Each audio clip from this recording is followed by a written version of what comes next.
All right, part 3 of my how to make red beans and rice for my daughters. All right, so if you look in the pot here, what I've done is I've already cleaned off the ham hocks, and I tried to cube up my salt pork, but it was warm. And that's one thing I forgot to tell you guys.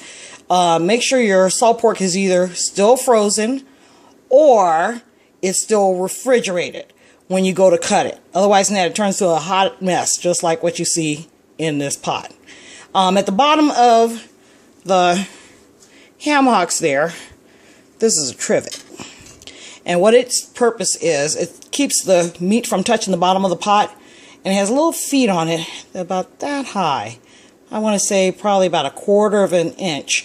So that way the meat isn't touching the bottom and therefore it doesn't burn. This size pot is what I use for a 2-pound pot of, or 2 pounds of red beans. Okay. Not sure what the size of it is. Or actually, hold on. Look at the bottom. This one is a 12-quart pot. Okay. So that's what I've done thus far.